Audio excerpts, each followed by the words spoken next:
ॐ श्री परमात्मने नमः। अथ श्रीमद्भगवद्गीता। द्वौ भूतसर्गौ लोकेऽस्मिन् दैव आसुर एव च। दैवो विस्तरशः प्रोक्तः आसुरं पार्थ मे शृणु। There are only two types of men in this world, Arjuna. The one possessing a divine nature and the other possessing a demonic disposition. Of these, the type possessing divine nature has been dealt at length. Now hear in detail from me about the type possessing demonic disposition. प्रवृत्तिं च निवृत्तिं च जनान विदुरासुराः। न शौचं नापि चाचाराः न सत्यं तेषु विद्यते।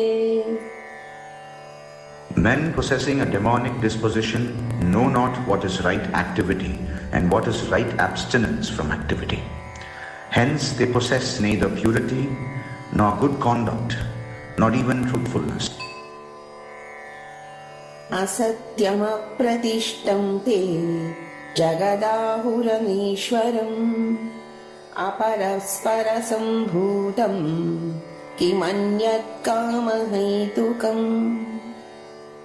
Men possessing a demonic disposition say this world is without any foundation, absolutely unreal and godless, brought forth by mutual union of the male and female, and hence conceived in lust. What else than this? एतां दृष्टिमवष्टभ्य नष्टात्मानोऽल्पबुद्धयः प्रभवन्त्युग्रकर्माणः क्षयाय जगतो हिताः। Clinging to this false view, these slow-witted men of vile disposition and terrible deeds, enemies of mankind, prove equal only to the destruction of the universe. काममाश्रित्य दुष्पूरम् दम्भमानमदान्विताः मोहात् गृहीत्वा सद्ग्राहान् प्रवर्तन्ते शुचिव्रताः। Cherishing insatiable desires and embracing false doctrines through ignorance, these men of impure conduct move in this world, full of hypocrisy, pride and arrogance. चिन्तामपरिमेयां च प्रलयान्तामुपाश्रिताः कामोपभोगपरमाः एतावत् इति निश्चिताः। Giving themselves up to innumerable cares, ending only with death, they remain devoted to the enjoyment of sensuous pleasures and are positive in their belief that this is the highest limit of joy. आशापाशशतैर्बद्धाः कामक्रोधपरायणाः ईहन्ते कामभोगार्थम् अन्यायेनार्थसञ्चयान्। Held in bondage by hundreds of ties of expectation and wholly giving themselves up to lust and anger, they strive to amass by unfair means hoards of money and other objects for the enjoyment of sensuous pleasure. आड्योऽभिजनवानस्मि कोऽन्योऽस्ति सदृशो मया यक्ष्ये दास्यामि मोदिष्ये इत्यज्ञानविमोहिताः। अनेकचित्तविभ्रान्ताः मोहजालसमावृताः प्रसक्ता कामभोगेषु पतन्ति नरकेषु च। I am wealthy and own a large family. Who else is equal to me?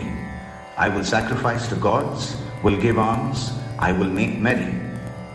Thus blinded by ignorance, enveloped in the mesh of delusion and addicted to the enjoyment of sensuous pleasures, their mind bewildered by numerous thoughts, these men of devilish disposition fall into the foulest hell. आत्मसम्भावितास्तब्धाः धनमानमदान्विताः यजन्ते नाम यज्ञैस्ते दम्भेन विधिपूर्वकम्. Intoxicated by wealth and honor, those self-conceited and haughty men worship God through sacrifices only in name for ostentation without following the sacred rituals. अहङ्कारं बलं दर्पं कामं क्रोधं च संश्रिताः मामात्मपरदेहेषु प्रद्विषन्तोऽभ्यसूयकाः. Given over to egotism, brute force, arrogance, lust and anger, and calumniating others, they despise me, dwelling in their own bodies as well as in those of others. आसुरीं योनिमापन्नाः मूढा जन्मनि जन्मनि मामप्राप्यैव कौन्तेय ततो यान्त्यधमां गतिम्. Failing to reach me, Arjuna, these stupid souls are born life after life in demonic wombs and then verily sink down to a still lower plane. त्रिविधं नरकस्येदं द्वारं नाशनमात्मनः कामः क्रोधस्तथा लोभः तस्मात् एतत्त्रयं त्यजेत्. Desire, anger and greed, these triple gates of hell bring about the downfall of the soul. Therefore, one should shun all these three. एतैर्विमुक्त Kaunteya तमोद्वारैस्त्रिभिर्नरः आचरत्यात्मनः श्रेयः ततो याति परां गतिम्. Freed from these three gates of hell, a man works for his own salvation and thereby attains the supreme goal, that is God.